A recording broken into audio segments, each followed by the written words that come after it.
Hello, my name is Alex, and today I'm going to be talking about something that is very apparent in my personal life, in my community, and well, pretty much anywhere I go.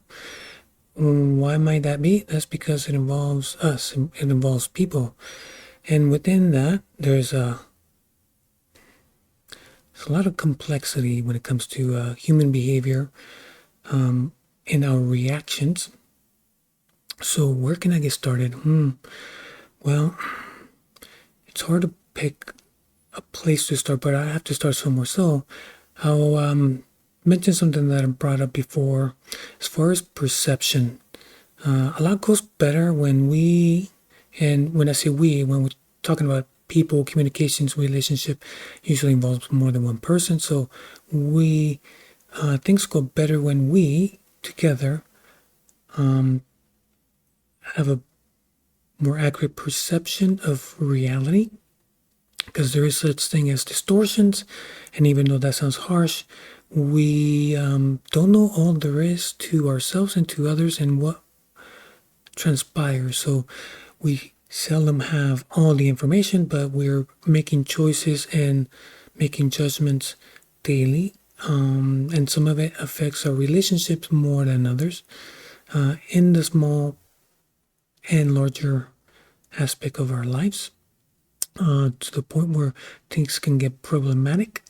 There is such thing as divorce. There is such thing as getting fired. There is such thing as, to summarize, going down a downward spiral.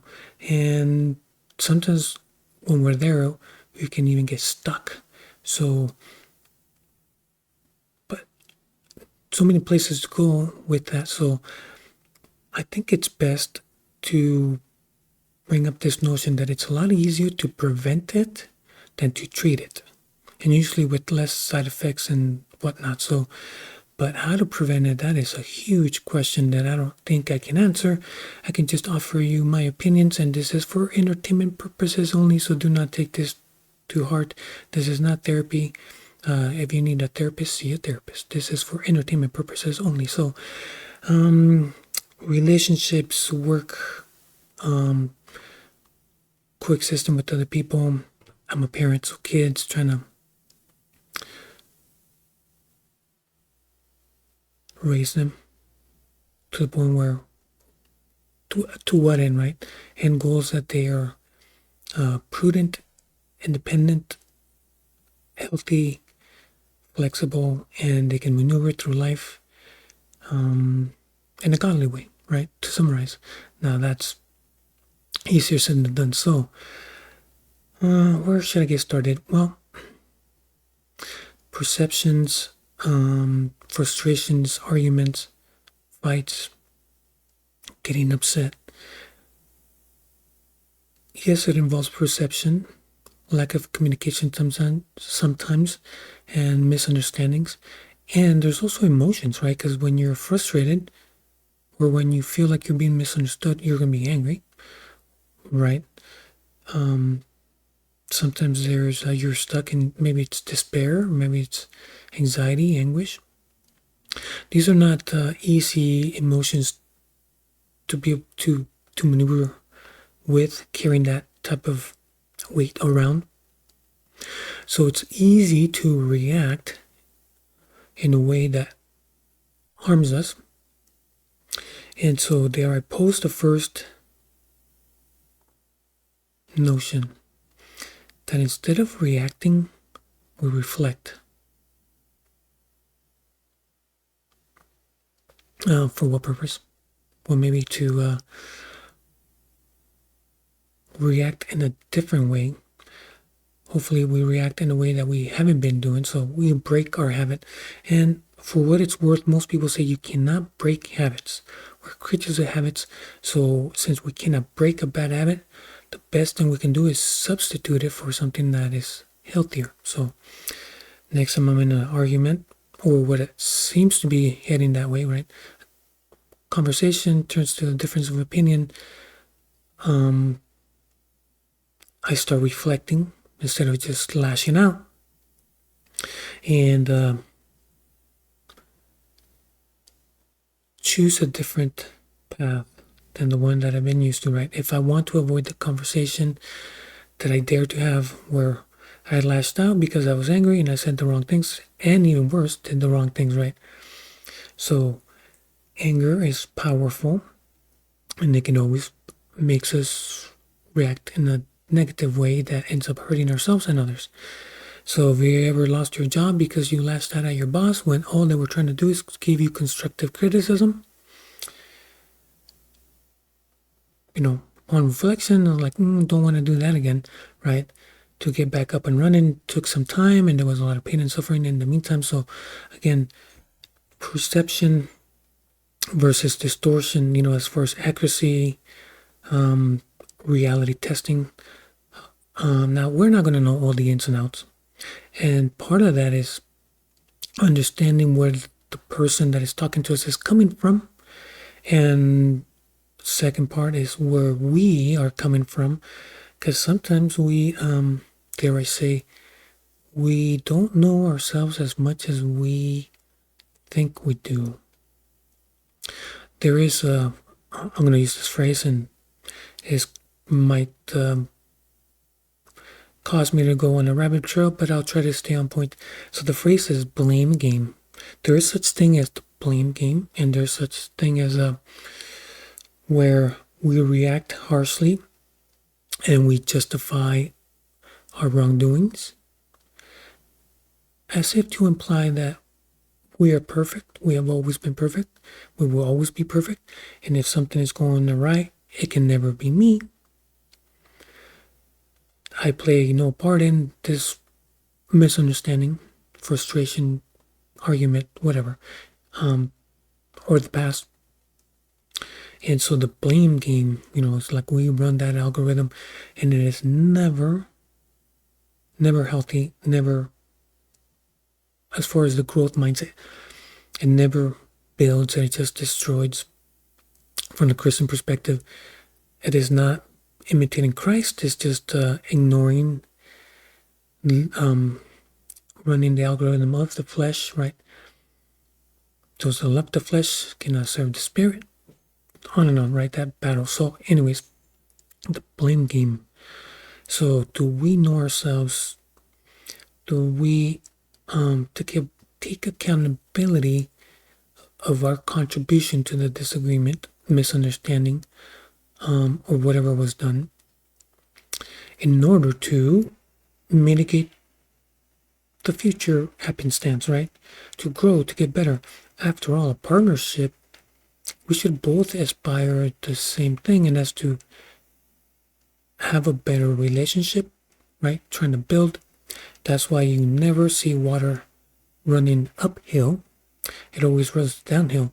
And in order for water to go uphill, it always needs outside energy, right? Like an electric pump.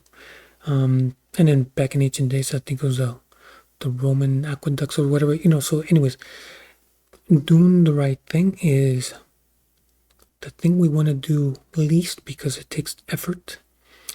And it always hurts pride and vanity and ego and all that stuff. So we seldom want to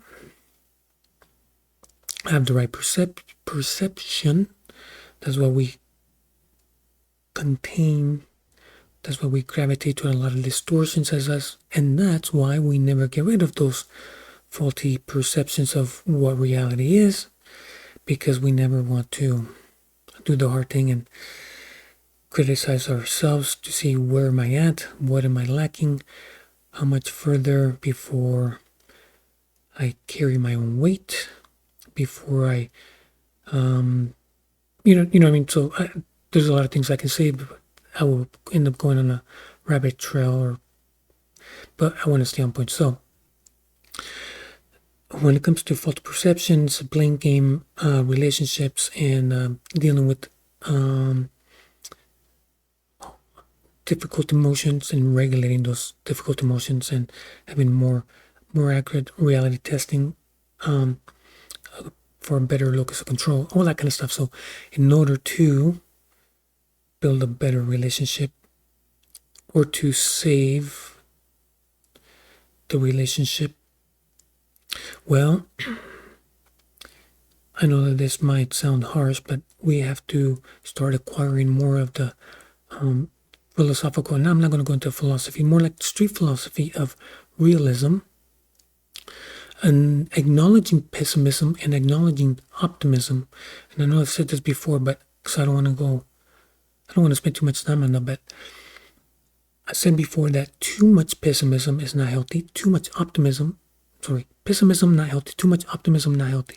So to be in realism, you have to find the equilibrium, find a nice middle, being able to use both tools appropriately.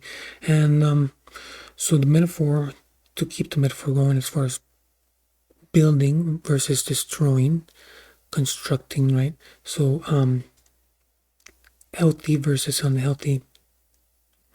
Think of, so you want to grow the relationship to point A to point B, and in order to get to the better portion of that relationship or situation or communication, whatever you want to call it, the planning, whatever it is that needs to be, whatever needs to happen, you need to build a bridge to get from here to there.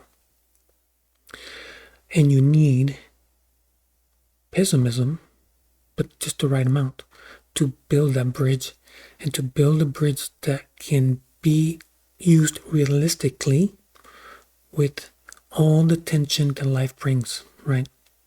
It's got to be able to get you to the other side, because it does you no good to build a bridge and then it collapses midway. Remember, in this journey, we want to make it to our destination. Now, I know that everybody has different perspectives, so your destination might be different than my destination.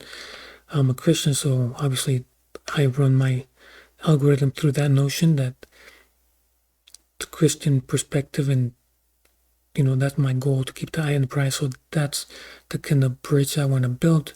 And basically the Christians will say, well, he did it all, right? There you go. So anyways, but to not digress, if I'm going to build the bridge, I need to be pessimistic enough to take everything into account that I know, yeah, there's dangers. I gotta build the bridge properly. I better have the funds, the energy, right? I better be secure enough to tackle my faults and my contribution to the problem, my shortcomings, to be able to develop to be able to have the equipment, the materials, and the time and the effort to build that bridge. Again, too much optimism is not healthy, because then the extreme is grandiosity, right? Everything is possible. I'm the best ever. I don't need a plan. I don't need blueprints. I don't need to practice. I don't need to do anything. And well, you don't take the project seriously, and yes, you are going to build a bridge, but it's also going to collapse. So too much pessimism, you think it's impossible. Change is never possible. I'm the worst ever. I can never learn anything. Why even try? Too dangerous anyways. So you never build a bridge. Too much optimism. You don't need planning. You don't need training. You don't need to look at the blueprints. You don't need to gather all the data necessary to build a proper bridge that will endure all the pressures that life brings, and the bridge collapses. So either way, neither of those gets you to the destination. None of them builds a bridge that can keep the flow going. So you need both. Proper pessimism, proper optimism, so ergo realism. Do want to build a bridge. Do want to get to the other side. And well, I'm gonna start going into a little sideshow, so I think I'm gonna change it up a little to be able to. I'm gonna play this so it's not so. If I start to if I start to ramble on a little, it will be somewhat how can I say, tolerable. So anyways, the battle between pessimism and optimism, always trying to overtake reality and dealing with insecurities and not be able to see our own faults and our own contributions to the problems and the growth that needs to requires and all that kind of stuff. So where do I get started? How do I begin to build my bridge? Well, first, to deal with the realistic that it can be done. Everything's possible with God in mind, right? Psychologically, if you're not a believer, people have done it. People have overcome. And everybody's flawed anyways, right? So we're all imperfect, so there you go. Don't wait for perfection. And to be honest, I don't think there's such thing as perfection. The only one that's perfect is God, and there you go. And we crucified him, so there's that. So, building the bridge. So, I'm going to start using two metaphors. One is, if you want to, say you want to be able to learn how to dance, and you want to learn how to dance well. So even not professional, because that's going to take too much time, right? But you're like, I want to be able to dance decent, so I'm going to hire a choreographer, a professional. They're going to guide me. So think about therapy, or thinking about going back to church, and you get acquainted with your pastor, spiritual leader, right? The priest, whatnot, and you join Bible studies, and you dive into the scripture, so you can be guided by the Spirit and be born again. All that stuff. So whatever your technique is, you go see the therapist and find yourself a good therapist. You go find yourself a well-rounded priest or pastor in Bible studies and the whole nine, right? You're going to do something. You're going to build this bridge. You're going to do it properly. So you're going to hire the choreographer or attend church. It doesn't have to. You don't have to pay in that aspect. And like I said, if not to promote one or the other, this is just opinion. This is entertainment purposes. So there you go. You need therapy, hire a therapist, go to therapy, go to the nearest crisis center, suicide prevention line, call them. It's a 1-800 number, whatnot. So anyways, entertainment purposes, you're going to build a bridge. You need to, you're tired. Water needs to roll uphill. It's going to take energy. You want to build this relationship. You want to have a better relationship with your kids. You want to be a better husband or wife or employee, and better co-worker, you name it. So you're going to learn to dance. Multiple steps. You're going to need practice. You're going to need guidance. That's going to take effort and time.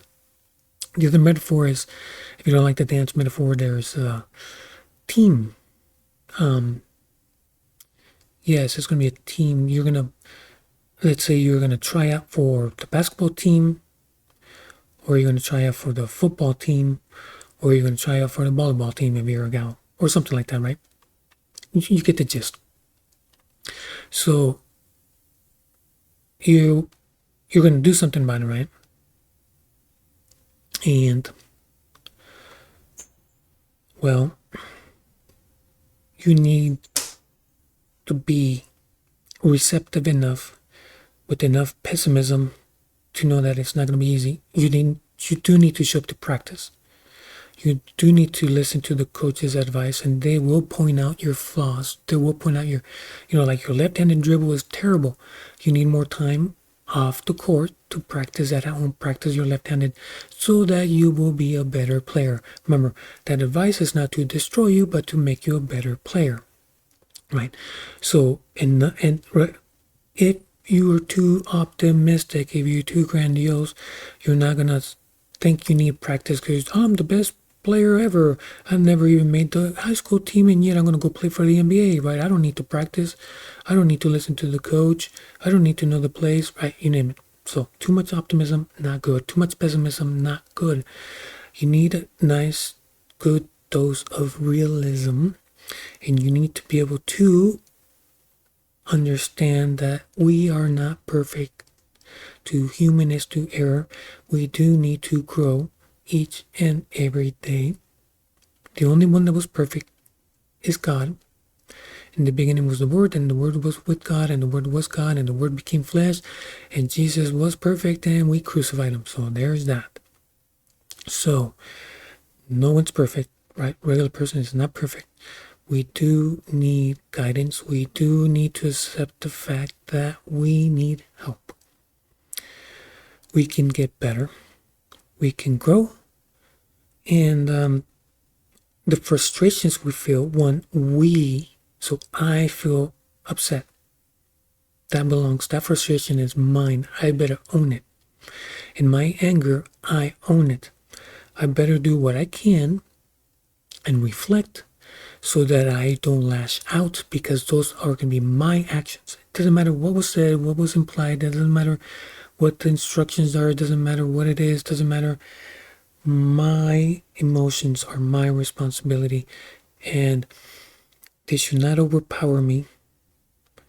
I should have enough common sense to let wisdom rule and not my emotions. So say bye-bye to dysfunctional, emotional, dysregulation, whatever, right? I'm going to control my emotions. That's my plan. Here is the part of realism. Okay, so I'm going to... Oh, one more example. So there's a sports metaphor, right? I'm a young buck. I'm going to go try for the basketball team or the volleyball team. Or I'm going to join the dance team or hire a choreographer to learn to tango, right? So yes, I want to do this people thing. Yes, people are hard and I am an idiot too, so there you go.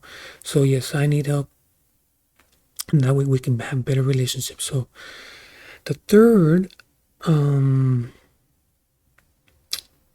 metaphor is, besides the sports and the dance, is the music metaphor. So if I want to learn to play the acoustic guitar, the electric guitar, the piano, learn to skateboard, right? Something that's going to require skill, something that is challenging. And if you ever try to skateboard, you know, your knees all scraped up, you bit it, and it's not as easy as people doing the X Games make it seem like. But trust me, they practice quite a bit. You want to learn to play the guitar, and these professionals just sound so good. And of course, they're dedicated. They're masters of their craft. Have you picked it up? So this is the metaphor. When you get a music instructor, they're going to show you the very basics. So if the goal is to play 5 songs that are not too hard, they say, and now I could be wrong, so just for the metaphor, the instructor says, if you give it your effort, if you're willing to learn, if you're willing to understand that it's not going to be easy and it's going to require effort and practice, there's going to be 52 lessons, because once a week, and then you're going to have homework and you're going to practice on your own. So in the year, after 52 lessons, if you don't miss a lesson, so now we're going to say rough guesstimate, in about a year, in about 52 weeks, in about a year, give or take, you should be able to play those 5 songs halfway decent. If not, good. And if you're an overachiever, you will do them very good. So there you go, 1 year. Now, please practice realism so that you don't say, in a month, I knew it. I cannot play those 5 songs perfectly. I'm an idiot. I'm giving up. That's too much. What do you call it? Is that too much optimism? Is that too much grandiosity? Is that too much, right? You don't require that much time. You can do in 52 weeks when somebody normally, a normal person, what they would take 52 weeks, you're going to do it in 4 weeks. That doesn't sound accurate. If you don't align yourself with realism, you're going to be really frustrated, really upset, really disappointed. And it's going to be a distortion, and you're going to give up. So we need just the right amount to be able to learn the instructions, to not be mad at the instructor when they give us constructive criticism. We got to practice each and every week. We got to give it effort. We got to give it time. We can learn to dance. Music, after all, is beautiful, right? Sports are challenging, but they teach you a lot. First of all, they teach you that you gotta make the team. There's a lot of competition. And within a team, there's also the rival team. So you're also going against others. And you also got to fight for the position, right? There's only a certain amount of starters, and you might just end up on the bench until you're not. And if you are, and if you relax, if you're too optimistic, and then the come up comes up, right? The guy that's not willing to give up and is outperforming you will be starting, and you will be on the bench. And don't get mad at that person, because remember, try to stay away from distortions, try to practice realism, and look, we all have our limitations. We all have, we have to also accept that too, right? Doesn't matter what I think, how much I practice. I'm not 6'5". Chances are, and at my age, even if I do start practicing basketball or football, I'm not going to become a professional basketball player. I'm not going to be a professional football player. But it doesn't mean I can't enjoy a good game of basketball. It doesn't mean I can't enjoy hanging out with buddies. Can't mean I can't enjoy going to the dance with with my wife. It doesn't mean I can't play a song on the acoustic guitar. You know what I mean? So it doesn't mean, even if I'm not a professional, it doesn't mean that we can't enjoy all the things that life has to offer. After all, Jesus did say, God through Jesus, right? He only says what he was told to say. He wants us to have life and life more abundantly. We have this freedom, right? Freedom in obedience by recognizing the constraints. We're able to practice beautiful music. You have to understand music theory to play awesome music. Yes, there's restraints, and there's a reason why some chords don't go with the other chords. It's not like someone wants to cramp on your style. It's just that the pros know what they're talking about. There's a freedom in boundaries. That's crazy. I know, it's crazy. It's we are limited, by the way. We are flawed. But this doesn't mean that there's not a lot of good in each and every one of us. And it doesn't mean that we're not capable of a lot of bad. So, hopefully I didn't ramble too much. Hopefully you got something out of it.